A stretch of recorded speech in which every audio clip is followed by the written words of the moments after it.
Mi tía fingió un fuerte accidente con el carro para pedirme dinero, pero cuando le pedí ver sus facturas médicas, me tildó de tacaño e insensible.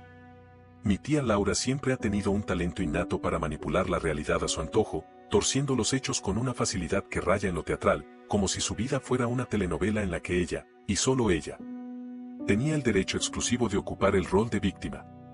Desde que tengo memoria, ha sido una figura ambigua en mi familia, capaz de mostrar dulzura aparente mientras, por detrás, tejía intrigas y sembraba discordia con sus insinuaciones pasivo-agresivas. Durante mi infancia, me dejé engañar por su fachada carismática, solía llevarme dulces a escondidas, me defendía cuando me regañaban y hasta se ofrecía a cuidarme cuando mis padres no podían. Pero bastó que creciera y empezara a observar con detenimiento la forma en que actuaba con los demás y especialmente cómo usaba el chantaje emocional para conseguir lo que quería. Para que esa imagen romántica se fuera desmoronando con cada nuevo episodio. Aún así, había una parte de mí que conservaba cierta gratitud, o quizás culpa, por todo lo que creí que había hecho por mí en el pasado, así que cuando, hace poco más de un mes, me escribió con un mensaje urgente contándome que había tenido un accidente automovilístico horrible, mi primer instinto fue preocuparme genuinamente. Me envió un audio con la voz quebrada, diciendo que no sabía a quién más acudir, que su auto estaba hecho trizas y que había salido con varias lesiones. Añadió que los gastos médicos la habían desbordado y que los seguros no le cubrían gran cosa. Me dijo, textualmente, que cualquier ayuda que pudiera darle sería más que bienvenida, incluso si eran apenas unos pesos, porque se sentía abandonada, sola y muy deprimida. Todo esto me lo dijo con ese tono entre suplicante y melodramático que ya le conocía bien, y aunque una parte racional de mí levantó una ceja al notar ciertos detalles que no cuadraban, la otra parte, la emocional, la que aún sentía ese lazo familiar, no pudo evitar pensar en lo difícil que debía ser pasar por algo así y no tener una red de apoyo confiable. Lo que me hizo frenar en seco fue un pequeño detalle, casi insignificante, que se deslizó en su discurso como quien no quiere la cosa. Al parecer, había decidido no ir a ningún hospital público, alegando que allá no tratan bien a la gente, y por eso había optado por una clínica privada bastante costosa, donde supuestamente le hicieron rayos X. Le inmovilizaron una pierna y le recetaron un tratamiento de fisioterapia que le costaba una fortuna. Me dijo que le daba pena pedirme dinero directamente, pero que si podía ayudarla, no me lo olvidaría jamás. Quise saber más, por supuesto, y le pregunté en qué clínica había sido atendida y si tenía alguna factura que pudiera mostrarme para yo tener claridad del monto exacto y, en ese caso, ayudarle directamente con el pago. Incluso con mi tarjeta si era necesario, para que no tuviera que endeudarse más. Fue ahí donde la máscara empezó a resquebrajarse. La respuesta no fue de gratitud ni de comprensión, sino de una furia contenida que se fue desbordando en una serie de mensajes donde me acusaba de ser un tacaño, un insensible, y que, después de todo lo que ella había hecho por mí en el pasado, ahora le estaba exigiendo pruebas como si fuera una estafadora. Me dijo que le dolía profundamente mi falta de empatía, que esperaba ese tipo de trato de extraños, pero no de su sobrino favorito. Y que lo peor de todo era sentir que nadie la creía ni le tendía la mano en el momento en que más lo necesitaba. Intenté calmarla explicándole que no se trataba de desconfianza, sino de querer saber exactamente cómo podía ayudar de forma más directa y concreta, pero ya estaba completamente cerrada al diálogo. Su actitud no solo me sorprendió, sino que me desconcertó profundamente. ¿Por qué reaccionar con tanta hostilidad si realmente necesitaba ayuda? ¿Por qué no podía mostrarme siquiera un documento simple, un recibo médico, una referencia del hospital? Las dudas empezaron a multiplicarse en mi cabeza, sobre todo cuando hablé con mi primo Julián, quien vive a escasas 5 calles de la casa de Laura y con quien tengo una relación muy cercana. Le pregunté si sabía algo del accidente y su respuesta fue inmediata: no había oído nada, ni visto el coche dañado, y de hecho, según él, la había visto caminando sin dificultad por la plaza hace unos días. E incluso entrando a una cafetería muy concurrida del barrio, vestida con su ropa habitual y sin ningún tipo de yeso, muletas o vendaje visible.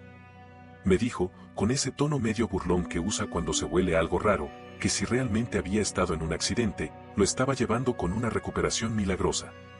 En ese momento, sentí como la indignación iba tomando forma dentro de mí, pero me obligué a no precipitarme. Me negaba a aceptar que alguien pudiera mentir de forma tan descarada solo para conseguir dinero, y menos alguien de mi familia. Pero conociendo los antecedentes de Laura, las discusiones con mis tíos por préstamos no devueltos, las amistades que desaparecían misteriosamente luego de problemas financieros, E incluso ciertos comentarios ambiguos que había hecho en reuniones familiares sobre lo fácil que era sacarle algo de plata a los sentimentales, no podía seguir ignorando la posibilidad de que estuviera inventando todo. Tenía que confirmar mis sospechas antes de tomar cualquier decisión, y para eso iba a necesitar más que intuiciones. Necesitaba hechos, pruebas irrefutables, y la convicción de que, esta vez, si todo resultaba ser cierto, no iba a quedarme callado ni permitir que siguiera manipulando a la familia a su antojo. Porque si Laura estaba mintiendo, y cada vez me parecía más claro que así era, entonces esta no iba a ser solo otra de sus pequeñas farsas con consecuencias menores. Esta vez, yo iba a llevar todo hasta las últimas consecuencias. Y si eso significaba enfrentarme al drama familiar, a las acusaciones de ser el malo o el desagradecido, lo haría con gusto. Porque ya no era solo cuestión de dinero. Era cuestión de dignidad, de justicia, y de ponerle un límite definitivo a una historia de abusos que llevaba demasiado tiempo arrastrándose sin consecuencias. Actualización 1. Han pasado 2 días desde que decidí no responder más a los mensajes de mi tía Laura tras su arrebato emocional por mi simple petición de ver una factura médica. No fue una decisión tomada a la ligera, ni mucho menos cómoda, pero después de colgar la llamada sintiéndome culpable por haber dudado de su historia, a pesar de que su reacción fue completamente desproporcionada, necesité tomar algo de distancia para ordenar mis pensamientos. La confusión se mezclaba con una rabia que no terminaba de asentarse del todo. ¿Cómo podía alguien sentirse tan ofendido por una petición tan razonable como la de verificar un gasto médico? Si realmente estaba tan mal como decía, ¿no debería estar agradecida de que un familiar quisiera ayudar de forma directa? Me debatía entre la posibilidad de que estuviera exagerando por desesperación o de que, sencillamente, estaba mintiendo con total descaro. Pero la gota que terminó de inclinar la balanza hacia la sospecha fue una conversación que tuve esa misma noche con mi madre. Mi madre, que suele ser una mujer extremadamente paciente, templada en sus juicios y defensora incondicional del valor de la familia, me llamó después de enterarse, no sé exactamente por quién. Aunque sospecho que fue por uno de mis primos, de que yo había tenido una discusión con Laura por un tema de dinero. Me preguntó qué había pasado, con un tono preocupado pero sin reproche, y le conté todo lo que sabía, el supuesto accidente, la súplica por ayuda económica, la negativa a mostrar cualquier comprobante y su posterior ataque verbal hacia mí. Le pedí que fuera honesta conmigo. ¿Ella sabía algo más? ¿Había escuchado que Laura realmente estuviera lesionada? La respuesta de mi madre me dejó helado. No solo me confirmó que también había recibido la misma historia del accidente, sino que, movida por la compasión, le había hecho una transferencia por una suma considerable apenas un día antes. Me explicó que Laura le había dicho que, si no pagaba una cuota inmediata del tratamiento, iba a quedarse sin el servicio de rehabilitación y que temía perder la movilidad total de la pierna.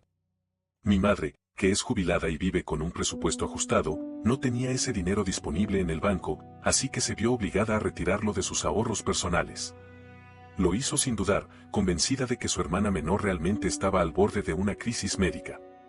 Pero al preguntarle si le había enviado algún documento médico, alguna fotografía, alguna constancia del tratamiento, me dijo que no. Que Laura le había dicho que no tenía fuerzas para andar revisando papeles ni buscando archivos porque cada vez que los veía, se echaba a llorar del trauma.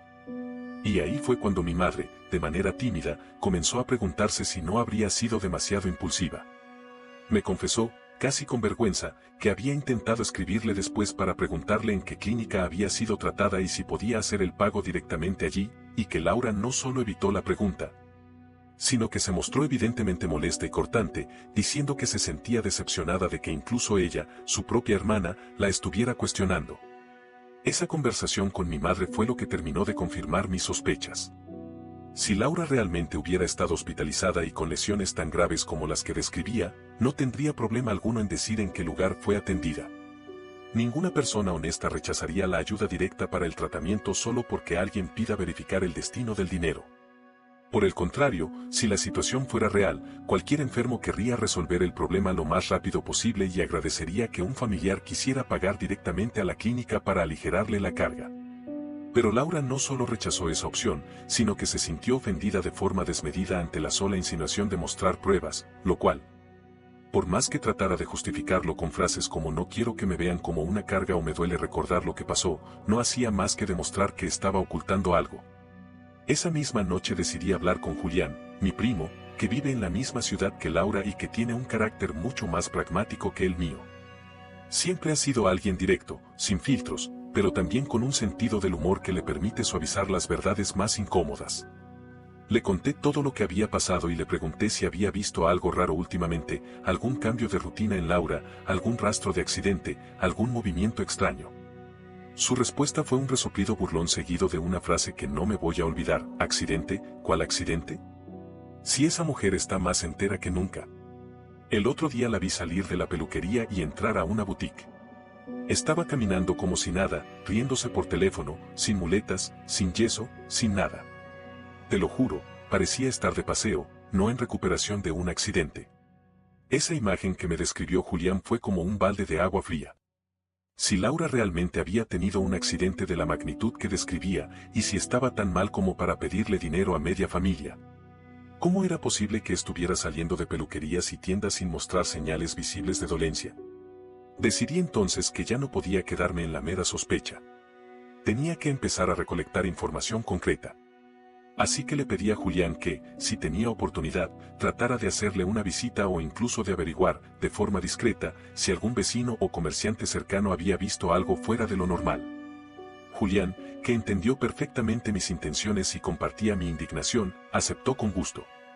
Me dijo que no tenía problema en ir a dar una vuelta por el barrio, preguntar con sutileza y ver si había algo que confirmara nuestras sospechas. Mientras tanto, yo hice una búsqueda rápida en internet de los hospitales privados de la zona donde vive Laura.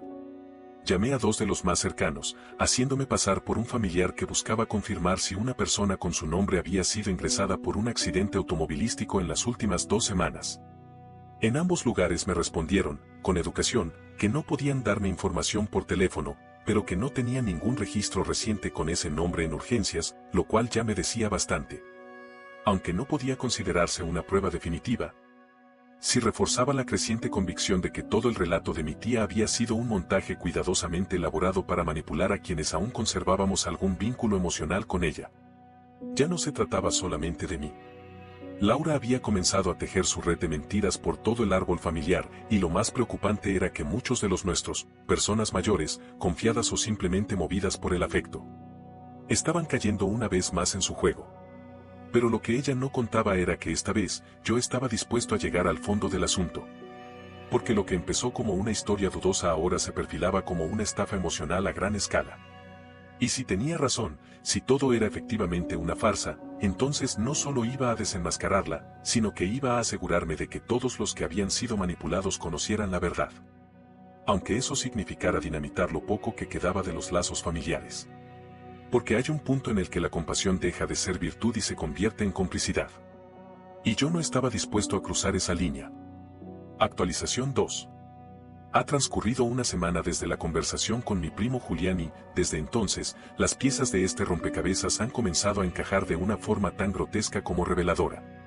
He recopilado suficientes detalles y testimonios para comprender que lo de mi tía Laura no fue una exageración, ni un impulso desesperado mal gestionado, sino una mentira meticulosamente estructurada que, al parecer, lleva años repitiéndose con distintas caras y variaciones entre los miembros de la familia. Lo que más me indigna, más allá de su astucia para manipularnos, es la frialdad con la que ha jugado con la empatía y la buena fe de todos. Aprovechándose del peso emocional que todavía tiene su figura dentro del núcleo familiar para presentarse como una víctima constante y merecedora de auxilio incondicional. Julián cumplió su palabra y se dedicó, con una mezcla de curiosidad y hartazgo, a verificar si realmente existía algún indicio del supuesto accidente. Me llamó en la noche del martes y, con el tono burlón que suele adoptar cuando algo le parece ridículamente obvio, me dijo que había recorrido las 2 calles donde, según versiones que mi tía dio a otros primos, se habría producido el accidente. Lo más sorprendente, según él, fue descubrir que ni siquiera había consenso en las versiones que Laura había compartido. A un primo le dijo que fue en la salida hacia la autopista. A otro le aseguró que sucedió en una curva cerca del mercado municipal, y a una tía le narró que fue frente al gimnasio donde supuestamente iba a clases de pilates. 3 lugares completamente distintos. Julián, con la paciencia de quien ya esperaba algo turbio, decidió caminar por esos 3 puntos, tomar fotos, hablar con algunos comerciantes, y su conclusión fue categórica. No había absolutamente ningún indicio de accidente reciente en ninguna de las ubicaciones. Ni rastros de frenazos, ni vidrios rotos, ni informes policiales visibles, ni vecinos que recordaran algo similar. Uno de los momentos más reveladores ocurrió cuando entró a una panadería muy cercana al segundo de los lugares descritos por Laura. Allí habló con una señora mayor que atiende en el lugar desde hace años. Le preguntó si sabía de algún accidente reciente, quizás uno donde una mujer fue llevada en ambulancia hace poco más de una semana. La señora, tras pensar unos segundos, negó con la cabeza y le dijo que no, que lo más que había pasado por ahí recientemente fue un ciclista que se cayó por un resbalón, pero que no recordaba nada de coches chocados ni ambulancias. Julián insistió un poco más, describió a mi tía, e incluso mencionó que se suponía que había perdido parcialmente la movilidad de una pierna. La respuesta fue aún más contundente: ah, no, esa señora sí la he visto, pasa por aquí todos los jueves, se sienta a tomar café frente al ventanal, camina perfecta. Siempre viene arreglada, con lentes de sol grandes y una cartera elegante. No parece accidentada para nada. Esa descripción coincidía completamente con la Laura que conocíamos, la versión altanera, vanidosa y orgullosa de sí misma, que no podía dejar de mostrarse superior ni siquiera en medio de sus mentiras. No era solo que no estuviera lesionada, era que no tenía ni la más mínima intención de esconderse o guardar las apariencias, lo que me dejaba en claro que su seguridad en poder manipularnos seguía intacta.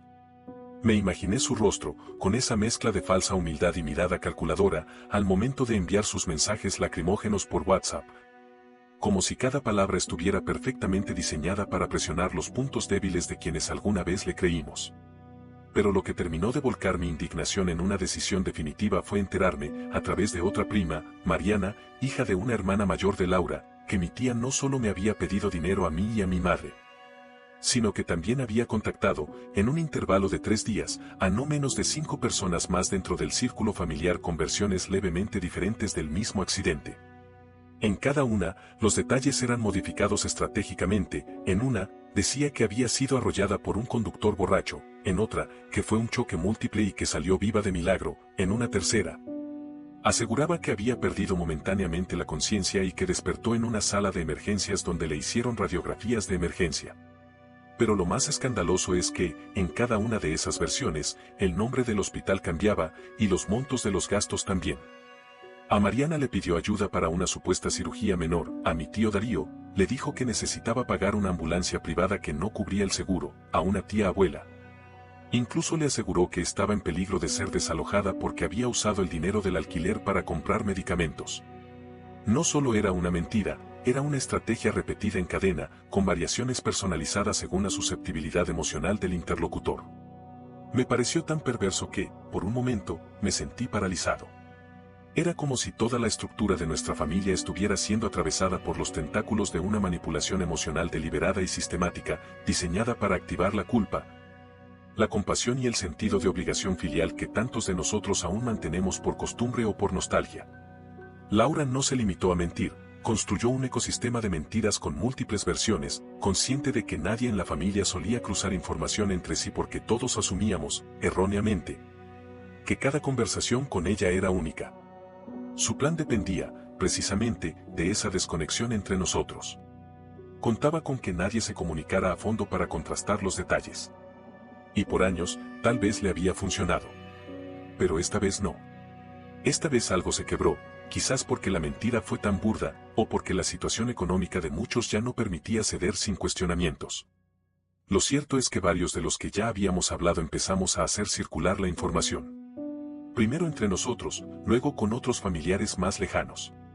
Creamos, sin haberlo planeado, una especie de red informal de verificación de mentiras, compartiendo capturas de mensajes, notas de voz, transferencias realizadas y testimonios cruzados. Y lo que comenzó como una sospecha aislada se convirtió en una certeza compartida. Laura estaba repitiendo un patrón que probablemente llevaba años perfeccionando. Ahora que todos los datos están sobre la mesa, ya no me interesa confrontarla con preguntas. Ya no quiero aclarar si fue una exageración o una manipulación emocional espontánea. Lo que quiero es exponerla, hacer que cada una de las personas que ella ha manipulado vea con claridad lo que hay detrás del discurso lloroso, del victimismo estratégico y de la supuesta fragilidad que usa como escudo. Porque si algo me ha enseñado esta experiencia es que no basta con dejar de creer en una mentira, hay que impedir que siga haciendo daño. Y para eso, ya tengo en mente el siguiente paso. Uno que, a diferencia de los suyos, no se basará en falsedades, sino en la fuerza de los hechos y en la determinación de no permitir que el chantaje emocional siga siendo una herramienta de poder disfrazada de súplica. Actualización 3. Han pasado 3 semanas desde que comenzamos a atar cabos y a compartir entre varios miembros de la familia las distintas versiones que Laura había inventado para justificar sus pedidos de dinero. Lo que comenzó como una simple sospecha, alimentada por inconsistencias sutiles, se transformó en una red de revelaciones que dejaron al descubierto el nivel de manipulación que mi tía ha ejercido durante años. Y digo años con plena conciencia de lo que esa palabra implica, porque en estos últimos días he ido recibiendo mensajes de primos, tíos e incluso familiares lejanos que nunca estuvieron demasiado integrados a nuestras reuniones familiares, todos relatando episodios similares en los que Laura usó enfermedades, emergencias financieras o accidentes. Todos ellos imposibles de confirmar, para solicitar ayuda económica apelando al mismo tono de dramatismo y urgencia que ya nos resultaba familiar. Esta no fue una excepción, fue la norma. Esta vez, simplemente, su error fue demasiado evidente, sus versiones demasiado discordantes y nuestra disposición a cruzar información más activa que nunca. Pero lo más escandaloso no fue descubrir que Laura repetía estos esquemas. Lo más indignante fue constatar hasta dónde estaba dispuesta a llegar con tal de mantener el control sobre la narrativa, incluso cuando eso implicara no solo mentir, sino falsificar. Hace unos días, mi primo Esteban me envió una imagen que Laura le había compartido por mensaje privado. Era una factura médica borrosa, escaneada con muy mala calidad, que aparentemente correspondía a una atención de urgencias en una clínica privada de la ciudad. En el documento figuraban cargos por radiografías, inmovilización de pierna y consulta con traumatología. Esteban, que al principio había creído en la historia y se había ofrecido a prestarle una suma considerable, empezó a dudar cuando notó que el nombre del hospital no coincidía con ninguno de los que Laura le había mencionado anteriormente. Me pidió que le echara un vistazo, por si podía encontrar alguna irregularidad, y lo primero que hice fue buscar el nombre del médico que aparecía en el encabezado del informe, un supuesto doctor Andrés Ríos, especialista en ortopedia. Tras una búsqueda breve en directorios médicos, lo encontré, un doctor real, pero que trabajaba en una ciudad completamente distinta, en un centro de salud público, no privado. Lo más perturbador fue que, al llamar al consultorio del hospital donde figuraba actualmente como empleado, me confirmaron que no tenía ninguna consulta privada y que jamás había emitido facturas con ese membrete. No lo dijeron con esas palabras, por cuestiones de confidencialidad, pero fue evidente por el tono y las evasivas que ya habían escuchado esa historia antes. Con esa información en mano, sentí que ya no estábamos simplemente ante una mentirosa, sino frente a alguien capaz de falsificar documentos con tal de sostener su versión de los hechos. No se trataba solo de conseguir dinero, sino de mantener una imagen de mujer sufrida y maltratada por una familia indolente, una imagen que le permitía seguir manipulando a su antojo y que, hasta ahora, había funcionado con una eficacia escalofriante. Hablé con mi madre, le conté todo con lujo de detalles, y ella, con el rostro lleno de tristeza y resignación, solo acertó a decirme que ya no sabía quién era su hermana. La escuché soltar un suspiro largo, uno de esos que cargan años de decepción contenida, y me dijo que por primera vez se sentía traicionada no solo como hermana, sino como mujer que había puesto la confianza por encima de la razón. Ella no solo había entregado parte de sus ahorros, también había confiado ciegamente en el relato de alguien a quien consideraba frágil, herida, pero esencialmente buena. Ahora, con cada dato que surgía, esa visión se desmoronaba con dolorosa claridad. Por otro lado, el grupo de primos con los que había comenzado a compartir información decidió formalizar un plan para frenar de una vez por todas la cadena de mentiras. En lugar de seguir recibiendo versiones aisladas y limitarnos a indignarnos en privado, acordamos redactar un documento interno en el que reunimos todas las evidencias, desde capturas de mensajes hasta transferencias bancarias y testimonios que reflejaban la magnitud del engaño. Ese documento fue compartido por correo con cada miembro de la familia, incluyendo a los más escépticos, a los que siempre veían en Laura a una figura incomprendida y con mala suerte, pero jamás una manipuladora. La reacción fue mixta, como era de esperarse. Algunos agradecieron la transparencia y confesaron que también habían sido víctimas de solicitudes similares en el pasado. Aunque nunca se habían atrevido a hablarlo por miedo al escarnio familiar o por esa idea insidiosa de que lavar los trapos sucios en público estaba mal. Otros, en cambio, defendieron a Laura con el argumento de que todos tienen problemas y que no podemos juzgar a alguien por desesperarse en momentos difíciles.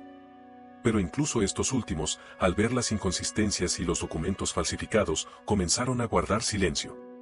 El peso de la evidencia era aplastante.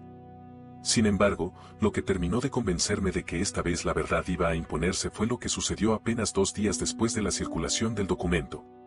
Laura, lejos de intentar explicarse o defenderse con nuevos argumentos, envió una serie de audios, al menos 8, en menos de una hora, a varios familiares en los que no desmentía los hechos, sino que optaba por el camino del victimismo más extremo.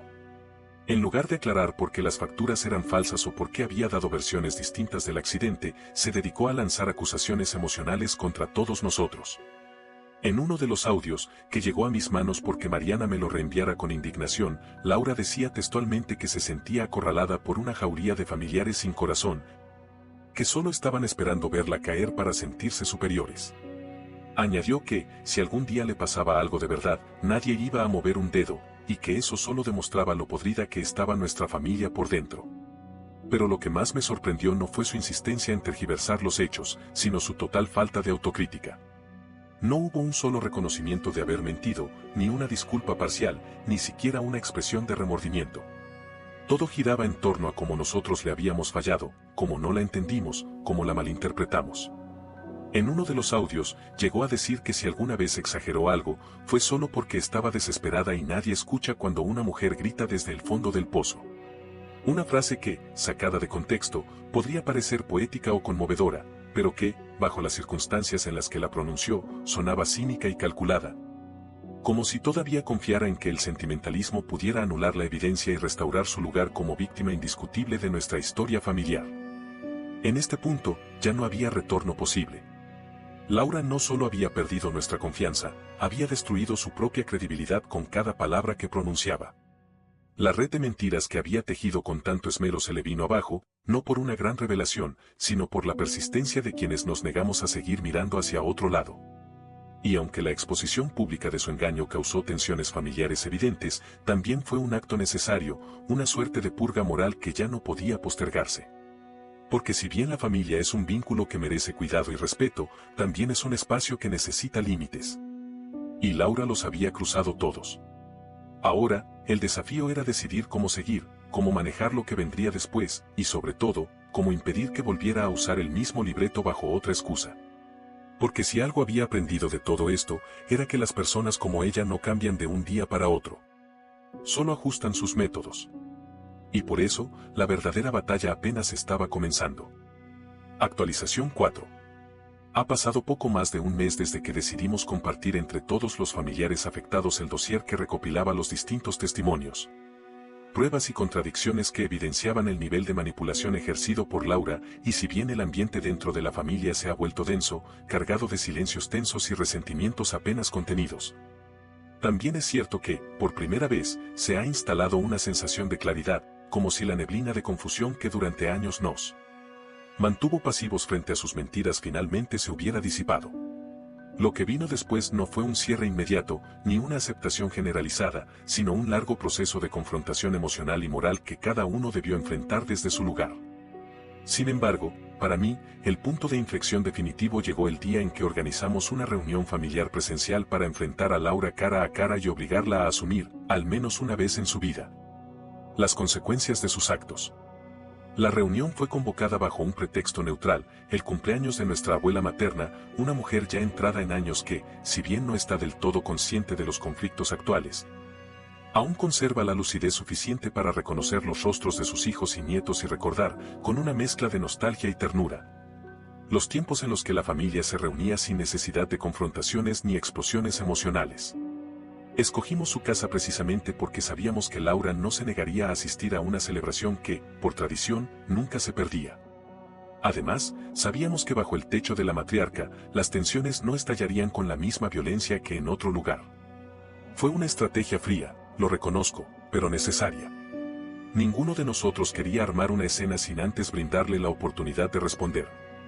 Aunque en el fondo sabíamos que su reacción no iba a ser distinta de lo que ya habíamos visto en sus audios llenos de dramatismo y culpabilización. Ese sábado, la casa de mi abuela fue decorada con globos discretos, la mesa estuvo llena de pasteles caseros y platos tradicionales, y el ambiente, al principio, se mantuvo en una frágil apariencia de cordialidad. Laura llegó un poco después del mediodía, luciendo una blusa floreada, pantalones ajustados y unos tacones que desmentían por completo la supuesta lesión de pierna que tanto había mencionado semanas atrás. Caminaba con seguridad, con el mentón alto, saludando con sonrisas forzadas, como si no tuviera idea de lo que estaba por venir. Se dirigió a mi madre, le dio un beso en la mejilla y comentó, con tono ligeramente teatral, que por fin podía salir sin tanto dolor y que estaba poco a poco recuperándose. Nadie respondió. La tensión era tan palpable que incluso mi abuela, que no estaba enterada del conflicto, notó el silencio denso que se instaló alrededor de Laura apenas entró a la sala. La conversación formal no se hizo esperar demasiado. Apenas terminamos de almorzar, y mientras algunos fingían recoger platos o preparar el café, uno de mis tíos, el más mesurado de todos, pidió que todos se sentaran un momento en la sala porque había algo importante que debía discutirse. Laura, sin sospechar del todo lo que venía, tomó asiento en el sofá central con una expresión neutra, casi aburrida. Pero apenas el tío comenzó a hablar, mencionando que había circulado entre nosotros una serie de pruebas que ponían en entredicho su relato del accidente, su cuerpo se tensó visiblemente. No dijo nada al principio, pero su mirada se volvió afilada, como si analizara cada palabra en busca de una forma de anticipar lo que se avecinaba. Cuando finalmente se le entregó una carpeta impresa con los documentos que habíamos compartido digitalmente semanas atrás, fotografías, transcripciones de mensajes, nombres de hospitales, testimonios cruzados. Laura la tomó con desdén, hojeó un par de páginas, y luego, con un gesto casi de burla, soltó un suspiro exagerado y preguntó, ¿y todo esto para qué? Para humillarme delante de todos. Fue mi madre quien respondió primero. Con una voz firme, pero visiblemente quebrada por la mezcla de decepción y tristeza, le dijo que no se trataba de humillarla, sino de enfrentar una verdad que ya era insostenible. Le pidió, con una dignidad que me conmovió profundamente, que dejara de fingir, que admitiera lo que había hecho, y que, al menos por una vez, tuviera el valor de decir la verdad sin escudarse en excusas emocionales. Laura, lejos de mostrarse arrepentida, inició un discurso plagado de dramatismo, donde aseguraba que nunca nadie le había creído nada, que estaba harta de ser siempre la mala y que si alguna vez mintió o exageró algo, fue porque no tenía otra forma de pedir ayuda. Nadie la interrumpió. La dejamos hablar durante varios minutos, tiempo en el que repitió, una y otra vez, que se sentía traicionada por nosotros, que jamás esperó semejante ataque colectivo y que no entendía por qué todos se habían puesto de acuerdo para destruirla. Cuando terminó su monólogo, el silencio fue sepulcral. No hubo gritos, ni discusiones acaloradas. Solo una mezcla de resignación y repudio silencioso. Fue uno de mis primos menores quien, con la voz temblorosa pero decidida, le preguntó directamente si pensaba devolver el dinero que había recibido bajo engaños. La reacción de Laura fue tan teatral como predecible, se llevó una mano al pecho, fingió estar ofendida, y dijo que no tenía cómo pagar nada porque todo lo que recibió lo usó en cosas necesarias para su supervivencia. Y luego, como si esperara que esa afirmación cerrara el tema, agregó que lo único que lamentaba era haberse confiado de una familia que prefería los papeles y los bancos a los sentimientos. No pidió perdón. No mostró arrepentimiento. Solo rabia, sarcasmo y una voluntad absoluta de aferrarse a su papel de víctima. Después de eso, no hubo mucho más que decir. Algunos decidieron retirarse en silencio, otros se quedaron un rato más, conversando entre susurros, pero todos entendimos que algo se había roto definitivamente. Laura se marchó antes del anochecer, lanzando frases envenenadas como ya verán cuando me pase algo de verdad y el karma existe y no se queda con nada, intentando, incluso en la derrota, conservar el poder que siempre había ejercido a través del miedo emocional. Sin embargo, esta vez, ya nadie pareció conmoverse. Por primera vez en mucho tiempo, sus palabras no generaron remordimiento ni compasión. Solo hartazgo. Desde aquel día, Laura ha mantenido un perfil bajo. Algunos dicen que sigue viviendo en la misma casa, que ahora evita salir con la misma frecuencia, y que incluso ha devuelto pequeñas sumas de dinero a 2 o 3 familiares. Probablemente como intento desesperado por contener la indignación general. Pero no ha vuelto a contactar directamente ni a mí, ni a mi madre, ni a los primos que más activamente lideramos el proceso de exposición. No ha pedido disculpas. No ha dado explicaciones más allá de los discursos emocionales vacíos que ya todos aprendimos a ignorar. El daño está hecho, y lo sabe. Pero también sabe que esta vez, su red de mentiras ya no tiene el mismo alcance. La familia, rota en algunos puntos pero más lúcida que nunca, ya no es el terreno fértil que solía ser para sus farsas. No sé qué ocurrirá con ella a largo plazo. No sé si esta humillación pública la hará reflexionar, o si simplemente esperará el paso del tiempo para volver a intentarlo bajo otro disfraz emocional. Pero si sé algo con certeza, esta vez no lo tendrá tan fácil. Esta vez, las puertas que antes se abrían con una lágrima o una historia triste, se han cerrado con la fuerza de la verdad. Y aunque ese cierre no haya sido festivo ni plenamente reparador, al menos ha sido justo. Actualización final. Han pasado 3 meses desde aquella reunión en casa de mi abuela, donde por fin se quebró la fachada de víctima que mi tía Laura había sostenido durante tantos años con una habilidad casi quirúrgica. En estos 90 días, las consecuencias de ese encuentro no solo han reconfigurado las relaciones dentro de la familia, sino que también han revelado la magnitud del desgaste emocional que su comportamiento había causado en todos nosotros sin que fuéramos plenamente conscientes. A medida que transcurren las semanas, se ha vuelto evidente que, más allá del dinero perdido, que en algunos casos fue una suma significativa, lo que más nos dolió fue descubrir la dimensión emocional de la traición. No fue solo que nos mintiera. Fue la forma calculada en que apeló a nuestros vínculos más íntimos para obtener beneficios personales, disfrazando su avaricia con una narrativa de sufrimiento que manipulaba nuestras conciencias más profundas. Y eso, con todo su veneno sutil, es lo que más cuesta superar. Desde entonces, Laura ha adoptado un silencio estratégico. No se ha comunicado directamente conmigo ni con los primos que estuvimos al frente de la exposición de sus mentiras. Según lo que algunos familiares han comentado, sigue viviendo en la misma casa, pero ha reducido sus salidas sociales a lo mínimo. Ya no publica en redes sociales, cuando antes era frecuente verla compartiendo frases motivacionales. Fotos de platos costosos en restaurantes o autorretratos posando frente a espejos con frases como resiliencia o renacer desde las cenizas. Su silencio no es señal de vergüenza, al menos no en el sentido genuino del arrepentimiento, sino una pausa estratégica, como si estuviera calculando cuál sería su próximo movimiento. Conociéndola, estoy convencido de que ya está trabajando en una nueva narrativa, una que le permita presentarse, esta vez, como la víctima de una cacería familiar injusta, de una especie de inquisición emocional donde todos la atacamos sin piedad.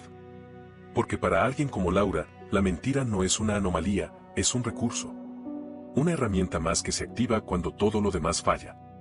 Algunos de los familiares que inicialmente intentaron mantener una postura neutral o que dudaban de nuestras intenciones han comenzado a distanciarse de ella de forma progresiva. Ya no reciben sus llamadas, o las cortan con pretextos corteses. Otros, más directos, la han bloqueado por completo, no solo en redes sociales, sino en sus líneas telefónicas. Lo que comenzó como una ola de indignación ha ido consolidándose en un bloqueo colectivo que, sin necesidad de juramentos ni declaraciones, ha delineado los nuevos límites dentro de la familia. Laura está sola, o al menos, tan sola como puede estar una persona que hizo del victimismo su único método de supervivencia social. Aún hay quienes le prestan oído, pero ya no con la disposición ciega que antes la favorecía. Ahora, cada palabra que sale de su boca es recibida con reservas, con un filtro de duda que antes no existía. Y eso, en muchos sentidos, es una forma de justicia silenciosa. En cuanto a mi madre, ha recuperado cierta paz después del duro golpe emocional que le supuso reconocer que su propia hermana le mintió sin remordimiento alguno.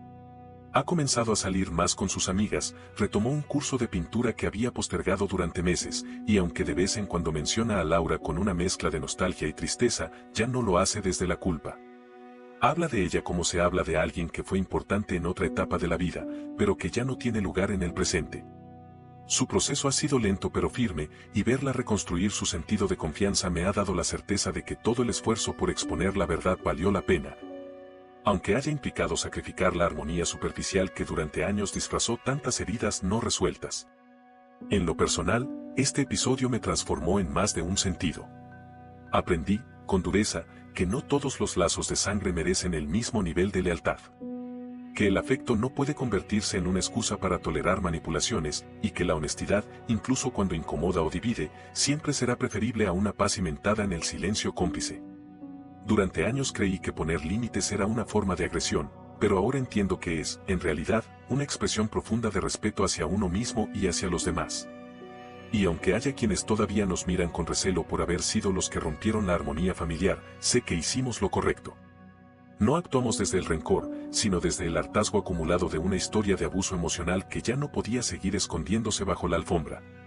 La venganza, si es que puede llamarse así, no vino en forma de castigo directo, ni de escándalo público, ni de represalias legales. Fue mucho más simple, más sutil y, en mi opinión, infinitamente más efectiva. Le quitamos a Laura su arma más poderosa. Le arrebatamos el control del relato. Desmontamos la historia que tan cuidadosamente había construido para manipularnos y se la devolvimos, fragmentada y desnuda, a todos aquellos que alguna vez la creyeron sin dudar. Ya no tiene a quien recurrir con sus cuentos de dolor. Ya no puede usar nuestros afectos como moneda de cambio. Esa pérdida de poder, aunque no lo admita, es su verdadera condena. Y por más que intente reconstruir otra versión de los hechos, siempre habrá alguien que recuerde, alguien que cuente, alguien que diga, no, eso no es verdad. Ya lo intentó antes. Ya lo hizo con nosotros. He decidido no guardar rencor, pero tampoco olvido. No volveré a permitir que alguien use la cercanía emocional como arma para manipularme, y si algún día Laura intenta un acercamiento, será recibida con una franqueza que ya no teme romper la cortesía familiar. Porque la lealtad mal entendida fue lo que permitió que este patrón se repitiera durante tanto tiempo. Y si hay algo que espero que quede de todo esto, más allá de la rabia, más allá del dolor, es la certeza de que el silencio no protege a nadie. A veces, la única manera de sanar es decir la verdad completa, aunque duela, aunque divida, aunque te señalen por romper una fachada que nunca fue real. No sé qué será de Laura en los próximos meses. Tal vez encuentre nuevas personas a quienes contar sus historias reinventadas. Tal vez vuelva a caer en su propio ciclo, buscando otra forma de hacer de la mentira una herramienta de subsistencia. Pero al menos, en nuestra familia, su teatro ya no tiene escenario. Y esa, para mí, es la forma más efectiva de justicia. No porque cause escándalo, sino porque es definitiva. No olvides dejar tu opinión en los comentarios, dejar tu like y compartir este video.